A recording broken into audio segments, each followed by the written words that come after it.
The wind howled through the grid of downtown Minneapolis like a wounded animal, carrying with it a biting frost that seemed to penetrate even the thick brick walls of the 3rd precinct. It was a Tuesday night, the kind of night where the cold doesn't just sit on your skin, it burrows into your bones, making every movement feel stiff, every breath a labor.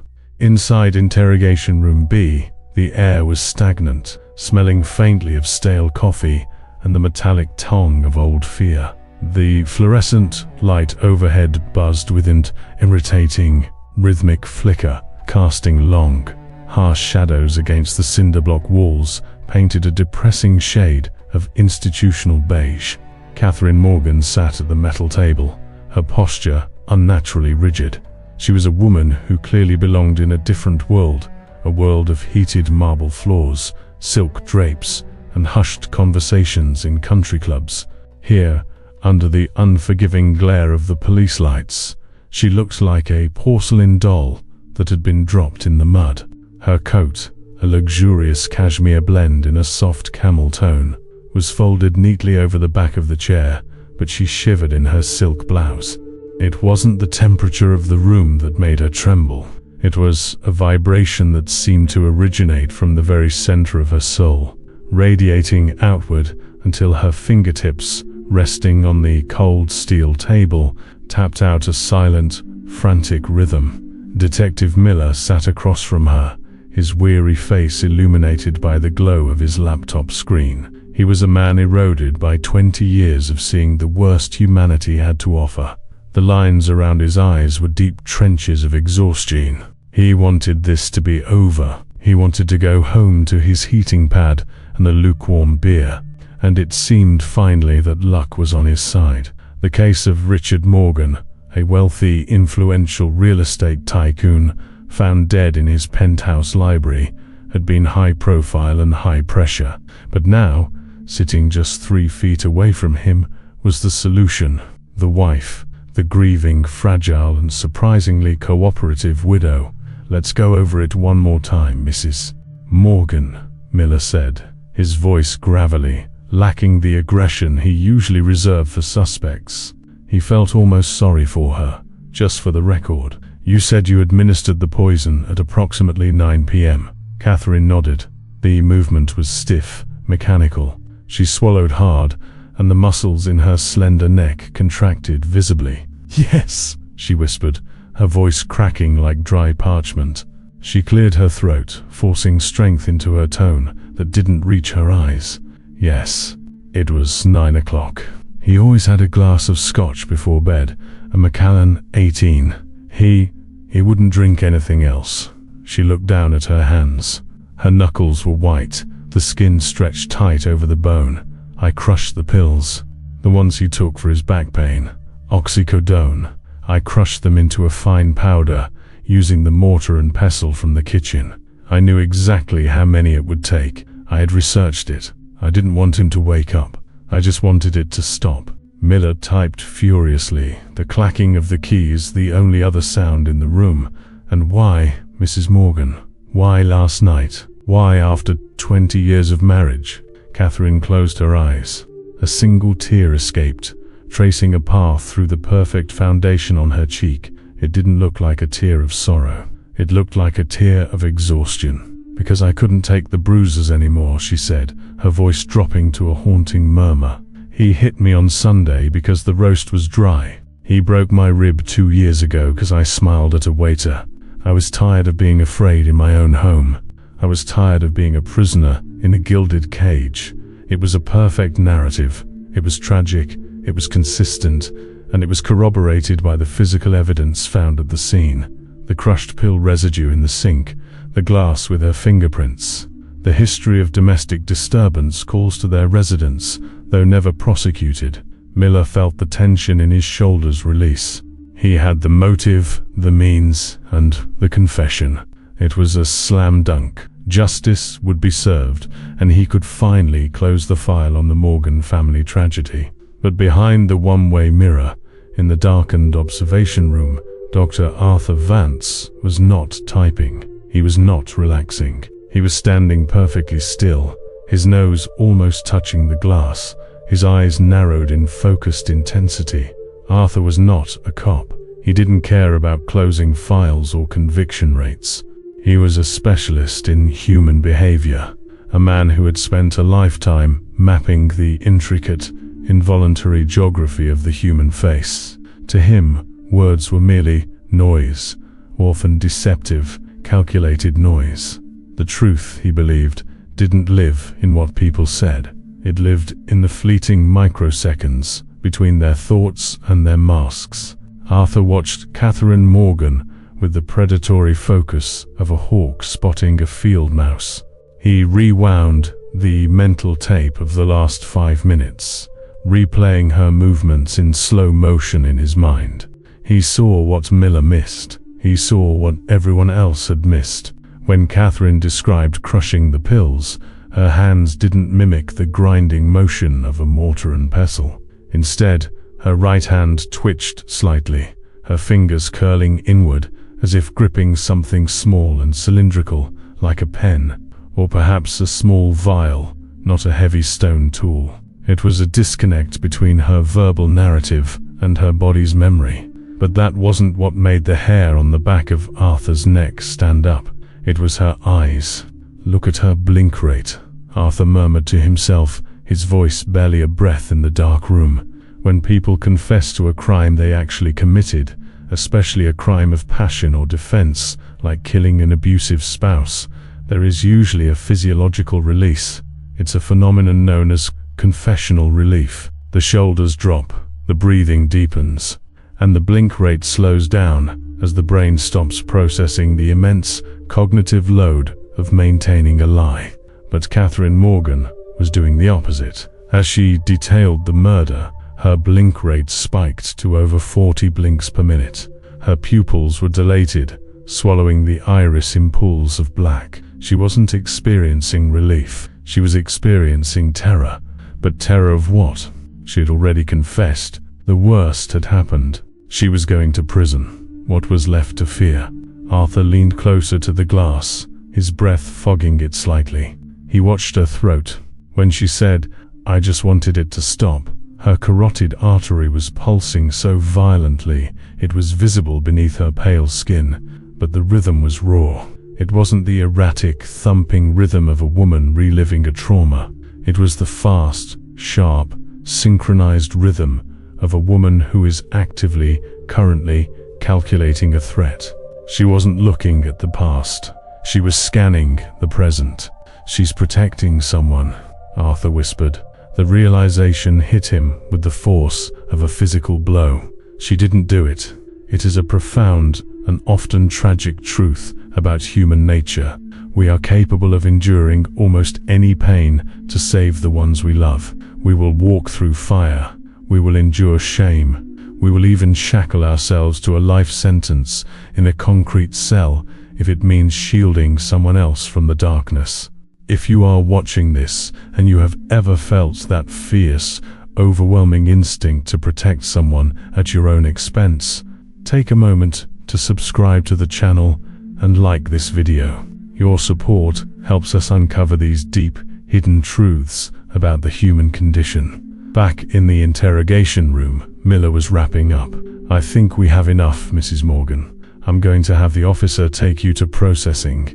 I want you to know that the DA will likely take the abuse into account. It might not be a life sentence." Catherine nodded again, that same jerky, mechanical nod. "Thank you," she said. "I just want to sign the papers. Please, let me sign them." She was rushing. Why was she rushing to sign a confession that would end her life as she knew it? A guilty person might be resigned, but they are rarely impatient to seal their fate, unless the clock was ticking on something else. Unless every second she sat in that chair was a second someone else was in danger. Arthur pressed the intercom button, his voice cutting through the stagnant air of the interrogation room like a knife. "Detective Miller, a moment please." Outside, Miller looked up, startled, annoyance flashing across his face. He looked at Catherine, then at the mirror. "Excuse me, Mrs. Morgan." He stood up, his chair scraping loudly against the floor, and exited the room. In the hallway, Miller confronted Arthur. "What are you doing, Vance? She's spilling everything. I have a full confession. Don't mess this up with your psychological mumbo-jumbo." Arthur stood calm, his hands in the pockets of his wool coat. He looked at Miller with eyes that seemed to see through the detective's fatigue straight to his insecurities. "She's lying, Miller. Every word of it is a fabrication. A well-rehearsed, desperate fabrication." "Lying?" Miller scoffed, rubbing his temples. "She knew about the pills. She knew the time. She knew the whiskey brand. Only the killer would know that. Or someone who found the body," Arthur countered softly. "Or someone who cleaned up the mess." "Miller, look at her hands. When she talks about the abuse, she touches her neck, her ribs. That's real memory. The abuse happened. But when she talks about the poison, she covers her mouth. It's a classic blocking gesture. Subconsciously, she's trying to stop the lie from coming out. And her breathing, she's hyperventilating, but she's trying to hide it. She's in a state of acute panic, not resignation. So what?" Miller threw his hands up. "But maybe she's panicked because she just realized she's going to prison for murder." "No," Arthur said, his voice dropping an octave, becoming deadly serious. "It's not fear for herself. I've seen fear for oneself 1,000 times. It looks like collapse. It looks like shrinking inward. Catherine is projecting outward. She's scanning the room. She's checking the door. She's terrified that you're going to ask the one question she hasn't rehearsed." "And what question is that?" Miller asked, skepticism dripping from his voice. "Who else was in the house?" Arthur said. Miller paused. "The son, David. He's 16. He was in his room asleep, headphones on, gaming. We checked. He didn't hear a thing." "Did you interview him?" "Briefly. Kid was a wreck. Couldn't get 2 words out of him. Shock, obviously." Arthur turned back to the one-way mirror. Catherine was sitting alone now. She wasn't crying anymore. She was staring at the door Miller had just left, her eyes wide, her chest heaving. She looked like a mother wolf standing between a hunter and her den. "I need to talk to her," Arthur said. "Alone?" "Absolutely not," Miller shook his head. "Procedure says. Procedure is about to send an innocent woman to prison while a killer walks free." Arthur interrupted, his voice sharp. "Give me 10 minutes. If I'm wrong, you get your signature and your closed case. If I'm right, you save your career from a massive wrongful conviction lawsuit." Miller hesitated. He looked at the woman in the box, then at the strange, intense man beside him. He sighed, a long, defeated exhale. 10 minutes, Vance, and keep the recording running." Arthur entered the room. The change in atmosphere was immediate. He didn't sit in Miller's chair. He didn't stand over her. He pulled the metal chair around the table and sat next to her at a 45-degree angle. It was a non-confrontational position, one that signaled partnership rather than opposition. He didn't speak for a long time. He just sat there, letting the silence stretch, letting the hum of the lights become a roar in Catherine's ears. He took a notebook from his pocket and placed it on the table. He didn't open it. He just smoothed the cover with his hand. "Catherine," Arthur said finally. His voice was different from Miller's. It was softer, melodic, hypnotic. It was a voice designed to bypass the conscious defenses and speak directly to the limbic system. "You have an incredible capacity for endurance. I can see it in the way you hold your shoulders. You've been carrying a heavy weight for a very long time." Catherine turned to look at him, confusion warring with her fear. I told the detective. I did it. I killed him. "I know you told him that," Arthur said gently. "And you told it very well. The details about the mortar and pestle were a nice touch, very cinematic, but we both know that's not how it happened." Catherine stiffened. "I don't know what you mean." "The mortar and pestle," Arthur continued, watching her pupils. "It's marble, isn't it? Heavy, loud. Grinding pills in a marble bowl makes a distinct sound, a screeching sound. In a quiet penthouse, at night, that sound would travel. Richard would have heard it. He would have come into the kitchen. Catherine's mouth opened slightly, then closed. Her eyes darted to the left, the creative center of the brain. She was searching for a new lie. I did it under a towel. To muffle the sound. Smart. Arthur nodded. But unnecessary. Because oxycodone pills are coated. They don't crush icily into a powder unless you strip the coating first. Did you strip the coating, Catherine? She faltered. Her hands began to tremble violently. You didn't, Arthur answered for her, because you didn't crush them, and you didn't put them in his drink. He leaned in closer, invading her personal space, just enough to heighten the intimacy of the moment. I'm not here to hurt you, Catherine. I'm here because I admire you. It takes a rare kind of courage to throw your life away. Most people are selfish.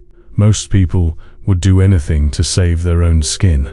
But you're offering yourself up as a sacrifice. I'm not a sacrifice, she stammered, tears welling up again. I'm a murderer. No, Arthur whispered. You're a mother. The word hung in the air, suspended in the cold silence. Mother. For exactly 1.7 seconds, Catherine Morgan stopped breathing. Arthur counted it. 1 Mississippi, 2 Miss. It was a physiological freeze response, the reptile brain taking over. When a predator spots the fawn, the mother doe freezes instantly, assessing the threat level before deciding whether to fight or flee. Catherine had just frozen. David, Arthur said. He didn't ask it as a question. He stated it as a fact. The reaction was visceral. Catherine flinched as if he had slapped her. Her hand flew to her mouth, covering a gasp that sounded like a sob being strangled. The color drained from her face so completely that Arthur worried she might faint. Don't, she whispered through her fingers. Please, don't say his name. He's 16, Arthur said, his voice relentless but compassionate. Old enough to understand what was happening in that house. Old enough to feel the rage. Old enough to want to stop it. He's a child, Catherine cried out, her composure shattering like glass. He's just a baby. He didn't mean to. He didn't know. She stopped, realizing what she had just done. She clamped her mouth shut, her eyes wide with horror. She looked at the mirror, then back at Arthur. I didn't say anything. I didn't say anything. You didn't have to, Arthur said softly. Your body has been screaming the truth since you walked into this room. The terror in your eyes wasn't for yourself, it was for him. You were afraid that if you messed up one detail, if you didn't sell the lie perfectly, they would go looking for him. Catherine slumped forward, burying her face in her hands. Her shoulders shook with silent, racking sobs. The elegant facade was gone. All that remained was the raw, bleeding heart of a mother who had failed to protect her child from the violence of the world, and was now trying to protect him from the consequences of his own survival. Arthur waited. He knew that the dam had broken, but the reservoir was deep. He needed the whole story. He needed the truth, not just for the police, but for her, because secrets, like poison, rot you from the inside out. Tell me what happened, Catherine, Arthur said. Not the script you rehearsed, the truth. Tell me about David. She lifted her head. Her eyes were red, swollen, and filled with a pain so ancient it felt heavy in the room. He came home early from practice, she began, her voice trembling. Richard was in one of his moods. He had been drinking since noon. He started on me about the credit card bill. It was nothing, just groceries, but he was screaming. He grabbed my arm, She subconsciously rubbed a bruise hidden beneath her silk sleeve. He threw me against the counter. I hit my head. I was dizzy. She took a shuddering breath. David saw it. He stood in the doorway. He didn't say a word. He just looked at his father. And Richard ... He laughed. He laughed at him, called him weak, called him pathetic like his mother. Arthur watched her closely. This was the truth. The micro-expressions aligned. The sadness was genuine. The anger was real. I told David to go to his room, she continued. I begged him. He went, or I thought he went. Richard sat down in the library to drink his scotch. I went to the bathroom to clean the cut on my head. When I came out, about 20 minutes later, Richard was asleep, or I thought he was asleep. But his breathing ... it was wrong. It was rattling. She looked at Arthur, her eyes pleading for understanding. I saw the glass on the table. There was a white powder at the bottom, just a little bit. And then I saw David. He was standing in the shadows of the hallway. He was holding the mortar. He looked like a ghost. He said, "He won't hurt you anymore, Mum. I've fixed it." The silence in the room was deafening. Arthur could hear the hum of the ventilation system, the distant sound of a siren outside, and the pounding of his own heart. It was a tragedy of Shakespearean proportions. A son driven to patricide to save his mother. A mother driven to martyrdom to save her son.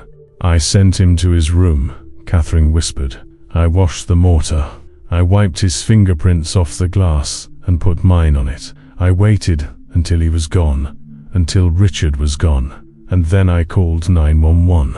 I had to be the one. It had to be me. David has his whole life ahead of him. He can't go to prison. He can't. I won't let them take him." She grabbed Arthur's hand, her grip surprisingly strong. "Please," she begged. "You have to help me. Let me sign the confession. Let me take the fall. If you tell them ... if you tell them it was David ... it will kill me. I will die in here anyway knowing he's locked up." Arthur looked at her hand, then up at her face. He saw the desperation, the absolute resolve, but he also saw the flaw in her plan. A flaw she couldn't see because she was blinded by love. "Catherine," Arthur said slowly, "if you go to prison for murder, David is left alone. He enters the foster system, or worse, he's left with the guilt. Do you think he can live with that? Knowing he killed his father and sent his mother to prison for life, that guilt will destroy him faster than any jail cell. You're not saving him. You're condemning him to a different kind of hell." Catherine froze. She hadn't thought of that. She had only thought of the immediate threat, the police, the handcuffs, the cage. She hadn't thought about the psychological cage she was building for her son. "There is another way," Arthur said. "But it requires something much harder than lying. It requires the truth." "What truth?" she asked, her voice barely audible. "The truth about the abuse," Arthur said. "The truth about the years of terror. The truth about what happened tonight. It wasn't cold-blooded murder, Catherine. It was defense of a third party. In the state of Minnesota, the law allows for the use of deadly force if you reasonably believe it's necessary to prevent great bodily harm or death to yourself or another. David didn't kill him for money. He didn't kill him for hate.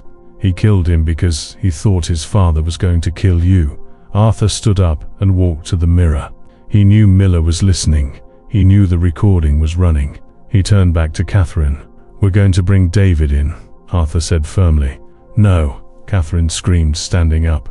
"Yes," Arthur countered, his voice commanding, "but not as a suspect, as a witness, and as a victim. We are going to document every bruise, every threat, every diary entry you've ever written. We're going to paint a picture of that house, not as a home, but as a war zone. And we are going to show that a 16-year-old boy didn't commit murder." He stopped a war. He walked back to the table and looked her in the eye. "Trust me, Catherine.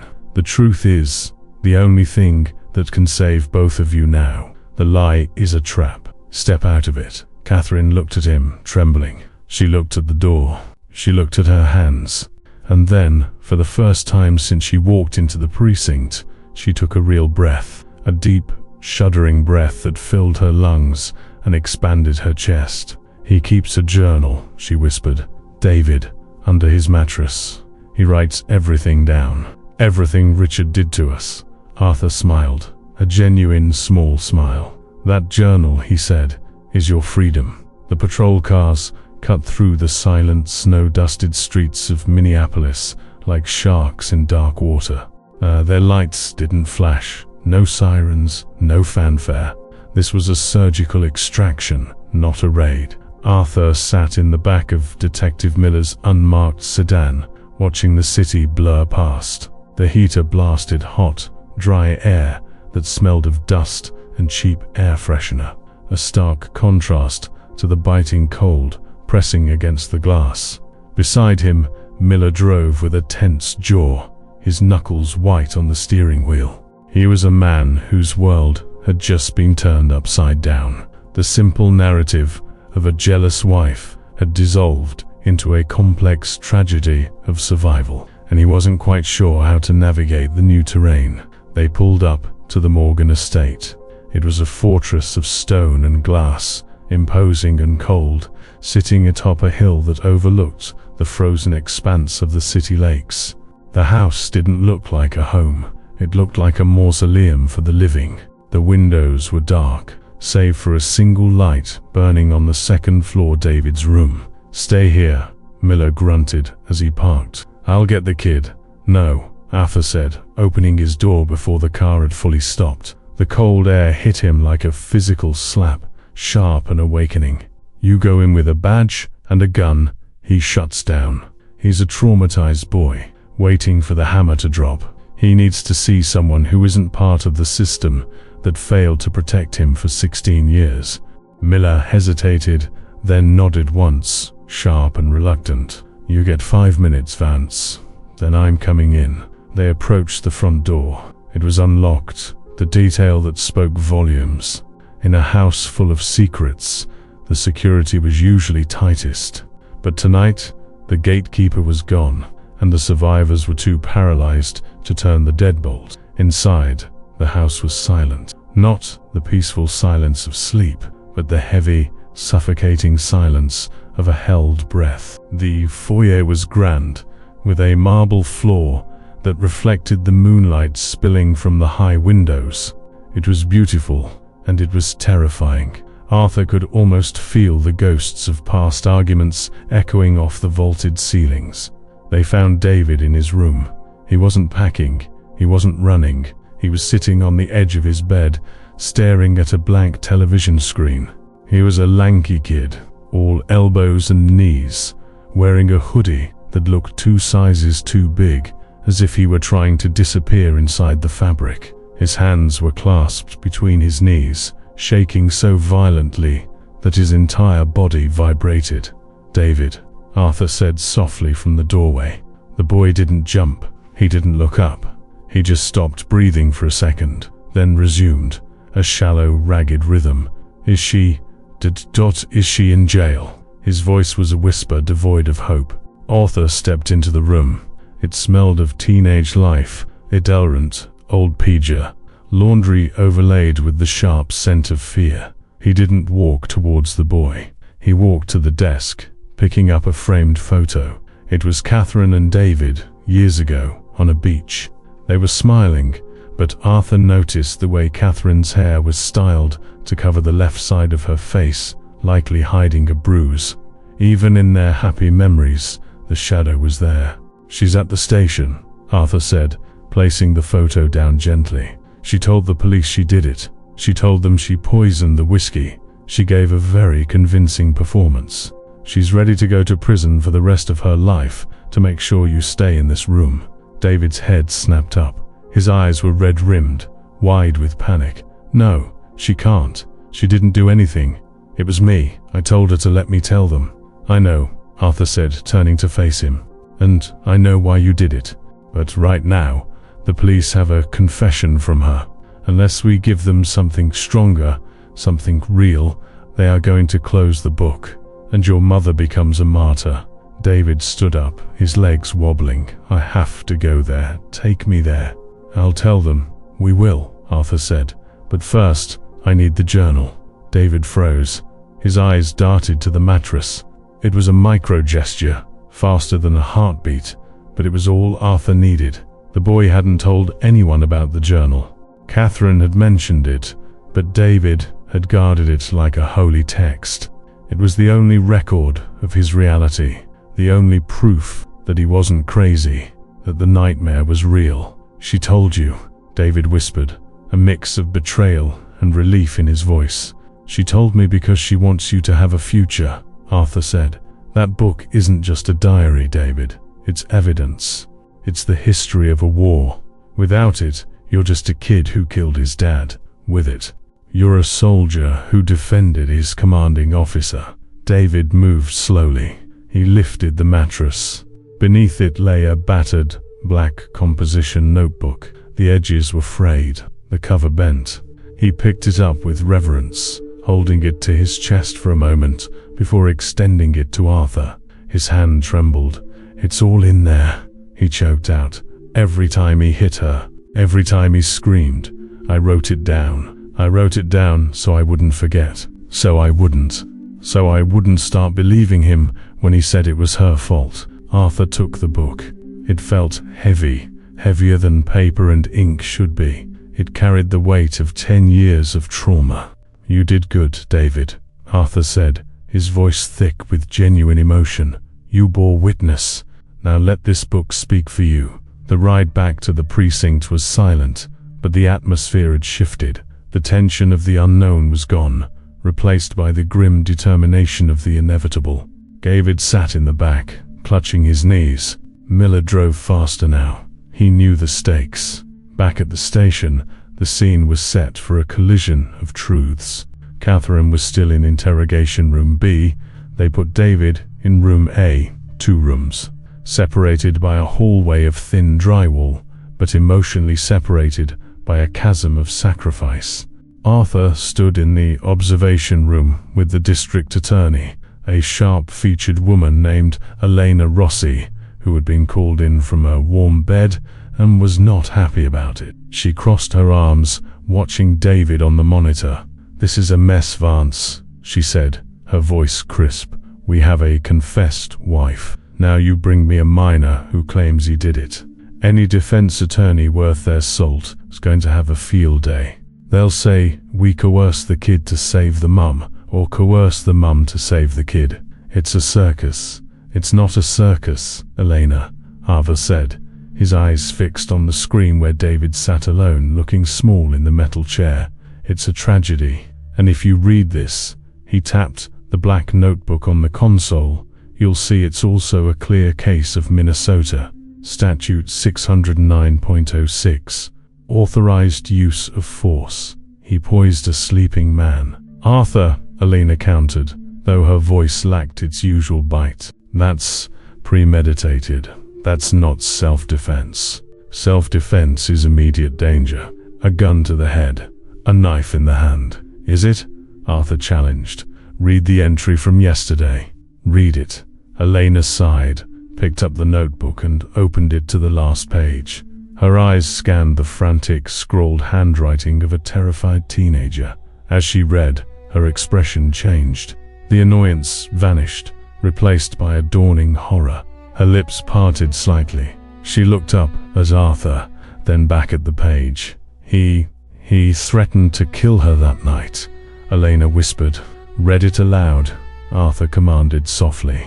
Elena cleared her throat. "Dad came home drunk again. Worse than usual. He didn't yell this time. That's when it's scary. When he's quiet." He whispered to Mum in the kitchen. He held a steak knife to her stomach. He said, "Tonight's the night, Kathy. When the boy goes to sleep, I'm going to carve you up. I'm done with this." He put the knife down and went to the library to drink. "He's waiting for me to sleep. I can't sleep. If I sleep, Mum dies. I have to stop him. I have to stop him now." Silence descended on the observation room. It was heavy, suffocating. The legal definition of imminent danger hovered in the air, challenged by the reality of domestic terror. "He didn't kill a sleeping man," Arthur said, his voice low and intense. "He neutralized an active threat who was temporarily paused." In David's mind, the moment his father woke up, the execution would begin. He wasn't acting out of malice. He was acting out of desperate, calculated preservation. Elena closed the notebook. She looked at David on the screen. "Bring the mother in," she said quietly. "Let's finish this." They brought Catherine into room A when she saw David. The sound she made was primal, a cry that came from the gut, raw and tearing. She rushed to him, and he stood up, and they collided in the center of the room, clinging to each other as if they were the only two solid things in a dissolving world. David buried his face in her neck, sobbing, the dam finally breaking. Catherine stroked his hair, whispering over and over, I'm sorry, I'm so sorry." Arthur and Miller stood by the door. Even Miller, the hardened cynic, looked away, blinking rapidly. "Sit down, both of you," Elena said, entering the room. Her voice was gentle now, stripped of its prosecutorial edge. She placed the notebook on the table. "We've read the journal, David." Catherine looked at the book, then at David. She squeezed his hand. "David," Arthur stepped forward. "I need you to tell District Attorney Rossi exactly what happened after you crushed the pills. This is the most important part. Did you go straight to bed?" David wiped his nose on his sleeve. He looked at Arthur, finding an anchor in the mentalist's calm gaze. "No," he sniffled. I waited. I put the powder in the drink when he went to the bathroom. Then I hid in the hallway closet. I watched him drink it. He drank it all in one go. And then," Arthur prompted, "then he sat there for a long time. He was staring at the wall. And then he stood up." David's breath hitched. He stood up and he picked up the knife from the cheese plate on the desk. He started walking towards the stairs, towards Mum's room. Catherine gasped, her hand flying to her mouth. She hadn't known this part. "He was coming for her," David said, his voice trembling but gaining strength. "He had the knife, but then he stumbled. He grabbed the railing. He looked confused. He tried to take another step, but his legs gave out. He fell backward into the chair. He dropped the knife. I waited, I waited until he stopped moving, until he stopped breathing. Then I went in and took the knife and put it back on the plate. I wanted it to look like he just went to sleep." Arthur looked at Elena. This was the key. The threat wasn't theoretical. It was in motion. Richard Morgan had actively begun the process of carrying out his threat when the poison took effect. He was walking towards the stairs with a weapon, Arthur said to Elena. "That is the definition of an active threat." Elena looked at the mother and son. She looked at the bruised, terrified woman and the boy who had been forced to become a killer to save her. She was a prosecutor, yes, but she was also a human being. She knew that a jury would never convict this boy, and she knew that putting him through a trial would be a second victimization. "This is what's going to happen," Elena said, her voice steady. "The death will be ruled a homicide. However, based on the evidence of long-term, documented abuse and the immediate threat to life detailed in the journal and corroborated by the witness statement, the district attorney's office is declining to press charges against David Morgan for murder." Catherine let out a sound that was half laugh, half sob. She slumped against David, her legs giving out. David looked stunned, unable to process the words. "We will file this as a justifiable homicide in defense of another," Elena continued. "However, David, you tampered with evidence. You staged a scene. That is a crime. You will be charged as a juvenile with obstruction of justice. You will receive probation, mandatory counseling, and community service. You will not go to prison. You will not go to a detention center. You will go home, or ... to a safe place." And Catherine Elena turned to the mother. "You filed a false police report. You obstructed an investigation. But given the circumstances, given that you were acting under extreme duress to protect a minor, I am suspending those charges pending your completion of a victim advocacy program. You need help, Catherine. Both of you do. You need to heal."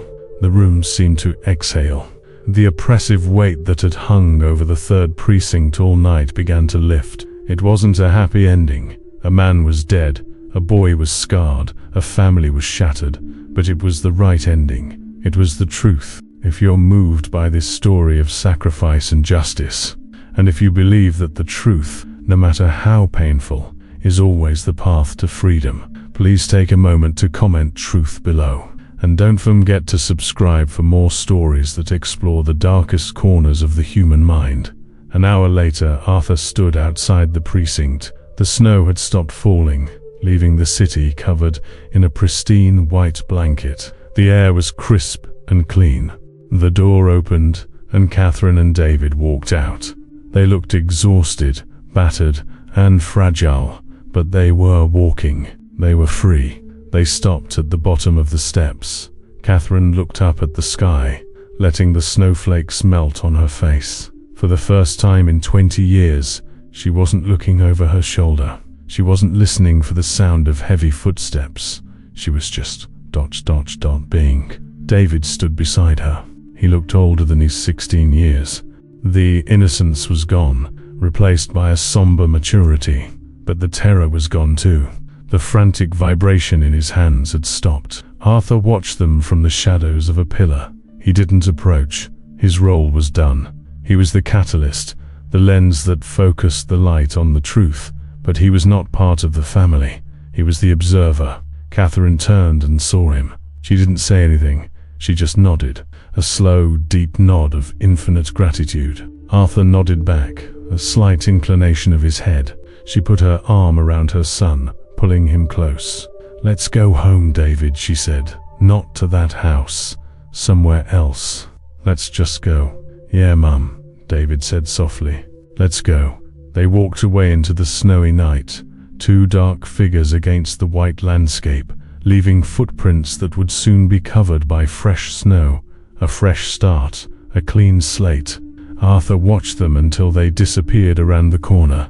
He reached into his pocket and pulled out a pack of gum, his only vice.